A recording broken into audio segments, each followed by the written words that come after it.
इंसान जब अपने चारों तरफ से परेशानी से घिरता है तो उसी परेशानी को दूर करने के लिए वह जल्दबाजी में गलत फैसला ले लेता है, जिसकी वजह से वह खुद परेशान में पड़ जाता है। आज की घटना में सेम कुछ ऐसे होता है कि एक व्यक्ति अपनी दुनिया बसाने के लिए इस तरह फैसला लेता है जिसकी वजह से वह खुद इस दुनिया को छोड़कर चला जाता है। लेकिन जब लोगों के सामने सच्चाई निकल के आती है, इससे सुनने के बाद लोगों को अपने कानों पर कतई यकीन पर नहीं होता। आखिर क्या था इस घटना में, इस घटना में क्या हुआ, इस घटना की आप पूरी तह तक सच्चाई जानने के लिए इस वीडियो को आप लास्ट तक जरूर देखिएगा। नमस्कार दोस्तों, मैं प्रदीप कुमार आपको स्टडी बाय चैनल पे मैं स्वागत करता हूं। दोस्तों आज की यह जो सच्ची घटना है, यह घटना सुनाने से पहले मैं आपसे एक छोटा सा रिक्वेस्ट करना चाहता हूं, क्योंकि आप अगर इस चैनल पर नए आए हुए हैं और पहली बार आए हुए हैं तो एक बार जाकर आप अपने इन्हीं प्यारे हाथों से आप इस चैनल को सब्सक्राइब ज़रूर कर लीजिएगा, ताकि आपकी वजह से आज यह जो वीडियो इम्पोर्टेंट होने के नाते काफ़ी लोगों तक पहुंचाया जा सके, और इसके लिए हम आपके तहे दिल से शुक्रगुजार रहेंगे। आज की यह जो घटना है, यह घटना है ठीक उत्तर प्रदेश की राजधानी लखनऊ और उसी का ही अवसानगंज एक जाना माना कस्बा पड़ता है। मैं बात कर रहा हूँ 9 फरवरी साल 2021 का। रात का लगभग 9:45 बजे के आसपास टाइम हो रहा था, तो अवसानगंज के इंस्पेक्टर अपने ही ऑफिस में बैठकर नाइट ड्यूटी की तैयारी कर रहे होते हैं। तभी उन्हीं के पास एक व्यक्ति का फ़ोन आता, हाफ्ते डाफ्ते करने लग जाता है कि साहब, अवसानगंज जो रोड है उसी रोड पर एक युवती की गोली मारकर हत्या कर दी गई है। यह बात जैसे ही वहाँ के इंस्पेक्टर सुनते हैं, तुरंत अचंभे में रह जाते हैं और उसी समय इसकी जो सूचना होता है अपने से बड़े अधिकारी को भी दे देते हैं, और कुछ ही मिनट लगता है, तुरंत घटनास्थल के लिए निकल पड़ते हैं और पहुँचते हैं। देखते हैं कि वहाँ पर थोड़ी बहुत जमावड़ा तो लग चुका है। थाना इंस्पेक्टर जाते हैं, देखते हैं कि सही में वहाँ पर एक युवती ज़मीन पकड़कर लहलुहान अवस्था में पड़ी हुई है, जिसकी उम्र लगभग अब 24 साल से 25 साल के बीच ही होता है। एकदम माहौल जो होता है शांत माहौल होता है, लोग तरह तरह की वहाँ अपने हिसाब से बातें कर रहे होते हैं। थाना इंस्पेक्टर देखते हैं, देखने के बाद अंदाज़ा लगा लेते हैं कि लग रहा है इस युवती की घटनास्थल पर मौत हो चुकी है, लेकिन अपने दिल को पूरी तरह से यकीन दिलवाने के लिए फैसला लेते हैं क्यों ना इस लड़की को अपने नज़दीकी सरकारी अस्पताल में डॉक्टर के पास भेजा जाए। और उसी समय घटनास्थल का निरीक्षण जो होता है वहाँ अन्य पुलिसकर्मी भी करना शुरू कर देते हैं। देखते हैं पास एक बैग पड़ा हुआ है, और बैग को जब टटोलते उसमें देखते हैं कि एक मोबाइल होता है, लेकिन कुछ ही दूरी पर वहाँ पर एक लाल कंघी पड़ा होता है। पुलिस की जो टीम होती है लाल कंघी को अपने कब्जे में ले लेती है और मोबाइल को अपने हाथों में लेकर नंबर चेक करती है, शिनाख्त करने की कोशिश भी करना शुरू कर देती है। तभी उसी में एक नंबर मिलता है, जिससे पुलिस को पूरी तरह से यकीन हो जाता है कि या तो यह लड़की जो होती है इसी मोहल्ले की रहने वाली देवानी है। पुलिस की टीम जैसे ही घर पता की जानकारी पाती है, इसकी जो सूचना होती है देवानी के घर परिवार वालों को दे देती है। पुलिस की टीम इधर देवानी को इलाज के लिए अपने नज़दीकी सरकारी अस्पताल में भेजवा देती है, लेकिन डॉक्टर जैसे ही देखते हैं तो उसी समय मृत घोषित अब कर देते हैं। पुलिस की टीम वहीं से पोस्टमार्टम के लिए रेफर करवा देती है। इधर जैसे ही देवानी की अपनी जो माँ होती है खबर पाती है, तुरंत ही हाँफते ढाँपते उसी अस्पताल में पहुँचते हैं। वहाँ पर इंस्पेक्टर होते हैं। इंस्पेक्टर जो होते हैं जैसे ही देवानी के करीब ले जाते उसके माँ को, तो वहीं पर देवानी को देखकर दहाड़े मारकर अब चीख चिल्ला पड़ती है। काफ़ी तरह तरह के लोग होते हैं, काफ़ी लोगों की आंखों में आंसू होते हैं। उसकी जो अपनी माँ होती कहने लग जाती है कि साहब, देवानी के उसके अपने 2 छोटे भाई बहन भी हैं, पूरे परिवार की जिम्मेदारी देवानी पर ही है। रोज़ ड्यूटी करने के लिए अपने ऑफिस जाती है और रोज़ आ जाती है, लेकिन कुछ दिन से वह लेट आ रही है। आज भी काफ़ी ड्यूटी से लेट लौटी है। पुलिस की टीम जो होती है देवानी की माँ से पूरी जानकारी लेने के लिए कहने लग जाती है, आप एक एक बात हमें बता सकती हैं, क्या देवानी का किसी के साथ करीबी रिश्ता था, या किसी के साथ दोस्ती था, या ऑफिस में किसी के साथ लफड़े थे। लेकिन जैसे पुलिस की बात सुनती है देवानी की अपनी माँ, तो उस समय खुद डांट टपाट लगाना पुलिस को शुरू कर देती, कहने लग जाती कि हमारी बेटी इस तरह की लड़की नहीं थी कि किसी के साथ करीबी बनाए। पुलिस की टीम भी समझ जाती है, लेकिन इधर देवानी की मां से पुलिस की टीम अपने हिसाब से जांच पड़ताल करती है, लेकिन पुलिस के हाथ कोई भी ठोस सबूत नहीं लगता है। उसी वक्त पुलिस की जो टीम होती है अपने ही थाने की तरफ से अज्ञात हत्यारे के विरुद्ध मुकदमा दर्ज कर लिया जाता है। करने के बाद एक टीम पुलिस की देवानी जिस ऑफिस में काम कर रही थी उस ऑफिस में पहुंच जाती है। काफ़ी कर्मचारियों से पूछताछ करती है, लेकिन वहां के जो सुपरवाइज़र होते हैं उनको जब देवानी के इस मौत के बारे में पता चलता एकदम सन्न से रह जाते हैं। लेकिन जब वहां पर देवानी के अटेंडेंट देखे जाते हैं, पता चलता है देवानी जो होती है रोज़ अपने ही टाइम से ड्यूटी से निकल जाया करती थी, तो उसकी जो अपनी माँ होती है इस तरह की झूठ क्यों बोल रही है कि देवानी रोज़ ड्यूटी से लेट लौटती थी। पुलिस समझ जाती है कि देवानी कुछ ना कुछ बाहर काम जाकर कर रही होती है, इसलिए पुलिस की टीम अपने हिसाब से जांच पड़ताल करने के लिए लग जाती है कि आखिर ड्यूटी से छूटने के बाद बाकी जो घंटे होते हैं उस घंटे में देवानी जाकर बाहर क्या करती थी। पुलिस मुखबिर को लगा देती है जांच पड़ताल करने के लिए। तभी पुलिस के सामने एक चौंकाने वाली बात निकल के आ जाती है कि देवानी का ही एक अपना करीबी दोस्त है नीरज जो उस समय दिल्ली में रह रहा होता है, जिसके मोबाइल से लगातार 1 साल से बात हुए थे। लेकिन जैसे ही पुलिस की टीम अब नीरज के बारे में जानकारी पाती तो उसी समय दिल्ली से नीरज को अपने ही पास बुला लेती है और बुलाने के बाद उससे पूछताछ करती है कि आखिर तुमने रात में देवानी के मोबाइल नंबर पर कॉल क्यों किए थे, बात क्या था, आखिर तुम्हारा क्या मकसद था और क्या रिश्ता था। यह बात नीरज जैसे सुनता उसी समय काफ़ी अचंभे में पड़ जाता, कहने लग जाता साहब हमारा जो रिश्ता है वह सिर्फ दोस्ती तक ही सीमित है, इससे ज़्यादा कुछ नहीं है। पुलिस की टीम कह देती आखिर घटना वाली रात देवानी से किस बारे में बात कर रहे थे। यह बात नीरज जैसे सुनता है उसी समय चौंक से ज़्यादा कहने लग जाता है कि साहब देवानी ने हमसे खुद बात करके यह बात बताई थी कि हमारा जो होता है एक कर्मचारी के साथ काफ़ी दिनों से लफड़े चल रहे हैं, ज़िंदगी काफ़ी परेशानी में पड़े हुए हैं, लेकिन साहब नाम नहीं लेती आखिर वह कर्मचारी है कौन। पुलिस की टीम भी काफ़ी असर में पड़ जाती है कि आखिर वह कर्मचारी हो कौन सकता है। जब नीरज के खिलाफ पुलिस को कोई ठोस सबूत नहीं मिलता तो पुलिस जो थी नीरज को तुरंत ही वहाँ से अब छोड़ देती है। इसीलिए पुलिस की टीम दोबारा देवानी की अपनी मां से पूछताछ करने के लिए खुद उसके ही घर पहुंचती है। जब उसके मां से पूछा जाता है कि आप तो कह रहे थे कि देवानी से किसी का लड़के से लेना देना तक नहीं है, यह बात जैसे ही अब देवानी की मां सुनती तो कहने लग जाती कि साहब हमें नहीं पता कि हमारी बेटी का किसी से लेना देना नहीं है, लेकिन साहब हमारी बेटी कतई गलत कदम कभी उठा ही नहीं सकती थी और ना किसी से उसका करीबी रिश्ता था।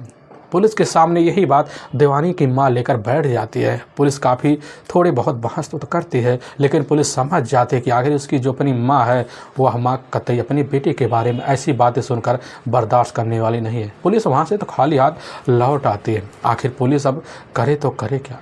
तभी पुलिस के सामने जो होता है कुछ दिनों बाद देवानी का पोस्टमार्टम रिपोर्ट निकल के आ जाता है, जिससे पुलिस की टीम जब रिपोर्ट को पढ़ती है तो चौंक से जाती पता चलता देवानी जो होती है रिलेशन में रहती थी और साथ में कुछ महीने की गर्भ से भी है। और पुलिस की टीम जैसे यह पता पाने के बाद पुलिस सारी माजरा अब समझ जाते कि बस करो, प्रेम रिश्ते की वजह से देवानी की और साथ में गर्भ ठहरने की वजह से ही हत्या की गई है। आखिर किसका क्या लेना देना था। पुलिस की टीम समझ लेती कि बस करो देवानी के इर्द गिर्द कोई व्यक्ति घूम रहा होगा जिसने यह सब कारनामा किया होगा।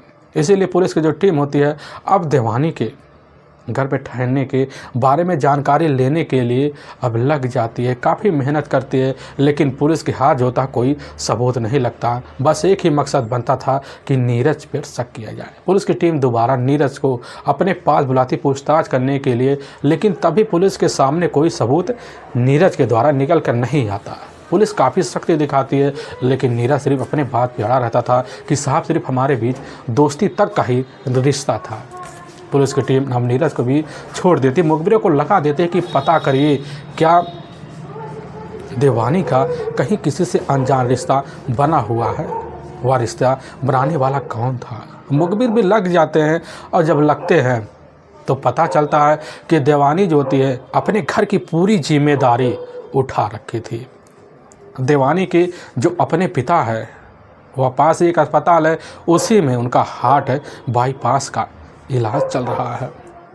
देवानी वहाँ भी आती जाती थी, लेकिन पुलिस की टीम जब वहाँ अस्पताल में जाकर जानकारी लेती, पता चलता है देवानी यहाँ किसी से आकर कभी बात नहीं करती थी। अब पुलिस के हाथ वहाँ से भी खाली हाथ वापस लौट आती है। अब पुलिस करे तो करे क्या, आखिर कौन हो सकता है। लेकिन मुखबिर काफ़ी मेहनत करते हैं, काफ़ी लोगों से, उस इलाके में रहने वाले सदस्यों से पूछताछ करते हैं। तभी पुलिस के सामने एक चौंकाने वाली बात निकल के आ जाता है कि आखिर देवानी के ही ऑफिस का एक पुराना कर्मचारी होता है विशाल, जो ठीक है बाराबंकी का ही रहने वाला होता है, लेकिन वर्तमान में बाराबंकी में रहकर एक नौकरी कर रहा है। उसके अपने परिवार में होते हैं, उसकी अपनी पत्नी होती है, अपने बच्चे भी होते हैं। पुलिस की टीम समझ जाती है कि अभी भी बस करो 20 साल का बाराबंकी से लखनऊ मिलना जुलना इधर देवानी से जारी होगा, क्योंकि लखनऊ और बाराबंकी की जो दूरी है वह ज़्यादा दूर नहीं है, कभी भी कोई आ जा सकता है। इसीलिए पुलिस की जो टीम होती है उसी वक्त अब सबसे पहले विशाल को अपने हिरासत में लेने के लिए उसके ही ठिकाने पर पहुंच जाती है। लेकिन जब उसके ही ठिकाने बाराबंकी पहुंचती है, पुलिस की टीम सबसे पहले एक सवाल उसके सामने तुरंत धाक से देती, कहने लग जाती है आखिर तुमने ही अपनी ज़िंदगी के लिए देवानी की ज़िंदगी का जरिया बना लिया, घर में ठहरा कर तुमने खुद जो होता है अपने हाथों से उसकी हत्या कर दी। यह बात जैसे ही अब सुनने के बाद एकदम चौंक सा जाता है, कहने लग जाता कि साहब देवानी से तो हमारे जो रिश्ते हैं लगभग 6 महीने पहले से ख़त्म हो चुके हैं, लेकिन हाँ हमारे उसके साथ रिश्ते थे, लेकिन 6 महीने से अब तो नहीं है, कभी उससे हमसे बात नहीं होता है, हमें उसके बारे में कुछ जानकारी नहीं है। साहब अभी तो आपके द्वारा ही पता चल रहा है कि देवानी की मौत हो चुकी है। पुलिस की टीम जो होती है इधर विशाल से काफ़ी पूछताछ करती है, थोड़ी बहुत सख्ती दिखाती है, लेकिन पुलिस के सामने विशाल जो होता है और कुछ बताने से इनकार कर जाता है। लेकिन पुलिस की टीम भी सोच लेती है कि आखिर इस बात की जानकारी जो होता है देवानी की माँ को क्यों नहीं थी, क्यों नहीं हमसे बार बार एक ही बात कह रही थी, किसी का कोई देवानी का रिश्ता नहीं था। लेकिन यहाँ जो होता है विशाल के साथ क्या रिश्ता था। पुलिस की टीम उसी वक्त बिना टाइम गंवाए अब देवानी की माँ के पास पहुँचती है। दोबारा बिना देरी के विशाल के बारे में जब पूछताछ करती है तो देवानी की माँ कह देती है कि हाँ साहब, विशाल को तो हम जानते हैं, विशाल हमारे घर जो होता है एक रिश्तेदारी के तौर पर अपनी पत्नी को लेकर हमारे घर आया जा करता था। अभी तो घटना के मात्र जो होता है 48 घंटे बाद विशाल हमसे फ़ोन पर बात किया था। लेकिन जैसे यह बात पुलिस है अब इधर देवानी की माँ के द्वारा सुनने के बाद पुलिस चौंक से जाती है कि आखिर विशाल जो होता हमारे सामने इस तरह का झूठ क्यों बोल रहा था कि हमें जो होता है देवानी की मौत के बारे में कुछ पता नहीं है, और ठीक 6 महीने से उसके घर परिवारों से बात नहीं हुआ। पुलिस की टीम समझ जाती कि बस करो विशाल हमसे कुछ ना कुछ सच्चाई अब छुपा रहा, ठीक हत्या का राज उसी के पेट में छुपा हुआ है। अब पुलिस की टीम वही महिला कांस्टेबल होती हैं जो देवानी की माँ से काफ़ी सवाल दागती हैं। देवानी की माँ कहने लग जाती है कि साहब हमारे जो अपने पति हैं उनका इलाज यहीं पास एक अस्पताल है, उसी में हार्ट बाईपास का इलाज चल रहा है। उसी इलाज के लिए इधर खुद विशाल ने देवानी के पिता को 3 लाख रुपये दिए थे और ठीक उसी दिन 50,000 रुपये और ट्रांसफ़र किए थे। पुलिस की टीम जैसे यह बात सुनती है चौंक से जाती, आखिर कोई इंसान जो होता है इतनी मदद क्यों करेगा, कोई मुसीबत होगा तभी तो मदद किया होगा।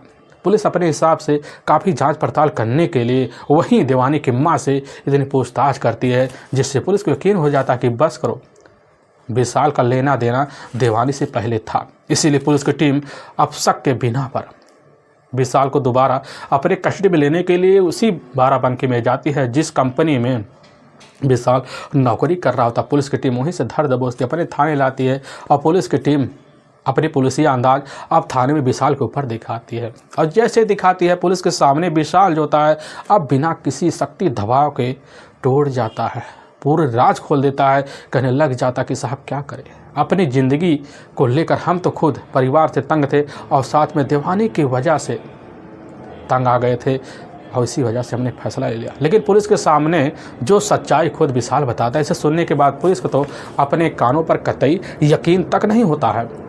असल में जिस कंपनी में पहले से विशाल एक कर्मचारी के तौर पर काम किया करता था, उसी कंपनी में एक दिन इधर खुद देवानी काम की तलाश में पहुंच जाती है और उसकी ज्वाइनिंग भी हो जाती है। नई थी और जैसे ही इधर खुद विशाल के बगल बैठती है, पता लगता है अभी ढंग के काम जो होता है इधर देवानी नहीं जानती थी। लेकिन एक ही नज़र में जैसे देवानी को देखता है विशाल, तो वहीं दीवाना सा हो जाता है और काम सिखाने के बहाने इतना करीब चला जाता है कि दोनों के बीच प्रेम प्रसंग हो जाता है। और प्रेम प्रसंग का जो सिलसिला होता है बेधड़क चलने लग जाता है।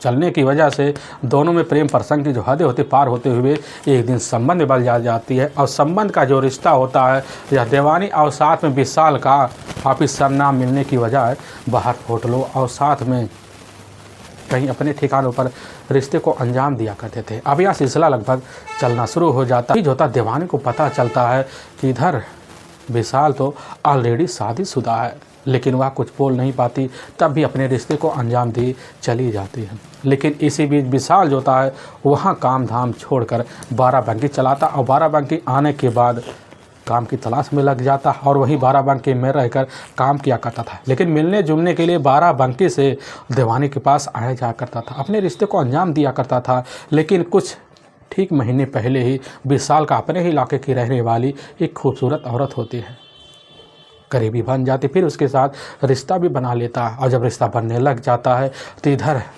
देवानी के ऊपर ध्यान देना कम कर देता है, जिसकी वजह से देवानी को शंका होने लगता है। लेकिन इसी बीच देवानी को गर्व हो जाता है, जिसकी वजह से परेशान हो जाती है। लेकिन देवानी को जब पता चलता है कि विशाल का एक औरत के साथ अफेयर चल रहा, उसी समय भन्ना आ जाती है और खुद जिस ऑफिस में विशाल बैठा होता उसी ऑफिस में दंदना कर पहुंच जाती है और खुद विशाल के सामने एक एक राज खोल देती है और पूरे गर्व की बात जैसे ही बताती है तो उसी समय विशाल चौक से जाता है और विशाल के सामने कह देती है कि हम तो शादी करेंगे, सिर्फ तुमसे करेंगे और तुम अपनी पत्नी से तलाक जल्दी लो, हम तुम्हारे लिए शादी के लिए खड़े हुए हैं। विशाल यह बात सुनता है, तुरंत चौंक जाता, करने लग जाता है, ठीक है समय आने वाला है, हम बता देंगे शादी कब करना है। वहाँ तो चली जाती है, लेकिन बार बार फ़ोन कर इधर विशाल को शादी के लिए तंग करना शुरू कर देते हैं। लेकिन विशाल जब तंग आ जाता है तो एक ही झटके में शादी के लिए मना कर जाता है, जिसकी वजह से देवानी काफ़ी खुन्नस खा जाती है और फ़ोन के द्वारा ही देवानी कहने लग जाती है कि हमारे पास तुम्हारे और हमारे बीच के न्यूड फिल्में पड़े हुए हैं, अगर उसको हम वायरल कर देंगे और तुम्हारे परिवार वालों को दे देंगे तो तुम्हारी बदनामी तो धरी है, हमारी बदनामी भले होगी। विशाल यह बात सुनता है, चौक से जाता और चौंकने के बाद देवानी के मुंह मांगे हिसाब से पैसे अब दिया जाया करता था। लेकिन इसी बीच देवानी के जो अपने पिता होते हैं हार्ट बाईपास का मौके पर इलाज के लिए अस्पताल में भर्ती हो जाते हैं, तो उसी वक्त काफ़ी पैसे की ज़रूरत पड़ जाती है, जिसकी वजह से इधर विशाल का अपने परिवार सहित जो होता है अब देवानी के घर आना जाना हो जाता है। लेकिन जब पता लगता है देवानी के पिता को लगभग 3 लाख रुपये ज़रूरत है, देवानी काफ़ी तरह के हथकंडे अपनाती है, जिसकी वजह से परेशान होकर विशाल 3 लाख रुपए देवानी के पिता को दे देता है। फिर शाम के टाइम फिर 50,000 रुपये देवानी के अकाउंट में ट्रांसफ़र कर देता है। लेकिन जब समझ जाता है कि देवानी हमारा पीछा नहीं छोड़ने वाली है तो उसी समय एक बड़ा कठोर कदम उठा लेता, सोच लेने लग जाता है क्यों ना देवानी से कुछ ऐसे कदम कराए जाए जिसकी वजह देवानी हमें खुद छोड़ने के लिए मजबूर हो जाए। अब देवानी खुद जो होता है इधर बाराबंकी में आकर विशाल के करीब आने की भरपूर कोशिश करती, लेकिन विशाल उस समय मना कर जाता, कहने लग जाता कि अब हम जो होता हमारे बीच तुम्हारे बीच दूरियां पूरी तरह से ख़त्म है। देवानी कह देती है कि हम तो तुम्हारे बच्चे की माँ बनने वाले हैं। वह कह देता इस बच्चे को तुम इसी वक्त पेट से निकाल दो। लेकिन देवानी भन्ना जाती है और कहने लग जाती है कि अब हम पुलिस थाने जा रहे हैं, तुम्हारे खिलाफ FIR करें। यह बात सुनता विशाल एकदम दंग सा रह जाता। लेकिन वहाँ से इधर खुद देवानी अपने कमरे में पहुँच जाती है। लेकिन जब शाम का टाइम होता है तो पूरी रात विशाल सो नहीं पाता, तरह तरह के ख्याल आते। उसी समय एक और कठोर कदम ले लेता, सोचने लग जाता क्यों ना बच्चे सहित देवानी को ही रास्ते से हटा दिया जाए। तभी अपने प्लान के तहत 9 फरवरी अब साल 2021 को ही अब जैसे ही देवानी इधर अपने ऑफिस से टाइम के वक्त छूटती है, छूटते ही अवसानगंज रोड पे पहुंचती है, तो उसी वक्त अपना बाइक लेकर वहां खुद रास्ते पर जाकर विशाल खड़ा हो जाता है और देवानी को उसी रास्ते से बैठा लेता बाइक पे। बैठाने के बाद वहीं रास्ते पर एक होटल होता है, उसी होटल में ले जाता है, एक कमरे में ले जाता है। देवानी बड़ी खुश सोचने लग जाती अब हमसे शादी करने के लिए पूरी तरह से राज़ी हो गया है। लेकिन देवानी के सामने कहने लग जाता है कि देवानी यह बच्चा हमें नहीं चाहिए, इस बच्चे को पेड़ से अलग करो। लेकिन यह बात जैसे देवानी सुनती उसी समय भन्ना जाती है, कहने लग जाती है कि कतई नहीं होगा, हम तुमसे शादी करेंगे। लेकिन इसी बात को लेकर देवानी और साथ में विशाल के बीच कई बार झगड़े तकरार होते हैं और झगड़े तकरार होने के बाद देवानी गुस्से में उठती है और उठने के बाद अपने ही जो बैग होता है उसी बैग में अपने मोबाइल और कुछ कागज़ रखकर बाहर निकल जाती है और रास्ते पर चलना शुरू कर देते हैं। लेकिन पीछे पीछे विशाल लगा होता है। जब देख लेता है कि अब सुनसान पूरी तरह से माहौल हो गया है। रात का लगभग 8:30 बजे का वक्त, रात का लगभग 9:30 बजे का वक्त हो चुका है। दुकानें लगभग बंद होने के कगार पर, क्योंकि ठंडी का महीना होता है।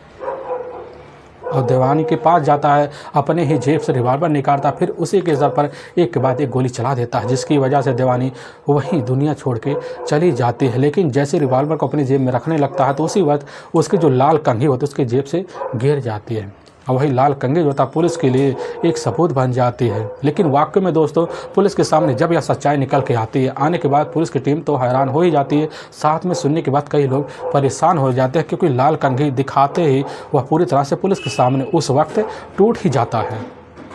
पहले तो वह कबूल कर लेता साहब या तो हमारी लाल कंघी है, लेकिन पुलिस की टीम के सामने जैसे लाल कंघी का नाम लेता है तो इसीलिए पुलिस की टीम सख्ती में आ जाती है, पुलिसिया अंदाज दिखा देती है, जिसकी वजह से पुलिस के सामने बिना रोक टोक के वह टूटने पर मजबूर हो जाता है। और यही सच्चाई पुलिस के सामने रखता है, जिससे सुनने के बाद लोगों को अपने कानों पर कतई यकीन तक नहीं होता। पुलिस की जो टीम होती है इधर विशाल को अपने कस्टडी में लेकर वहाँ के न्यायालय में ले जाती है और न्यायालय में विशाल के ऊपर काफ़ी गंभीर मुकदमा दर्ज करके ले जाकर हमेशा हमेशा के लिए जेल के सलाखों के पीछे डाल देती है। दोस्तों हमें इस घटना का सुनाने का उद्देश्य किसी के दिल को ठेस पहुंचाना नहीं है, बल्कि आपको यह बताना कि आप जहां भी रहें आप सावधान और सतर्क जरूर रहे। दोस्तों फिर मिलेंगे एक नए वीडियो के साथ, तब तक के लिए जय हिंद और जय भारत।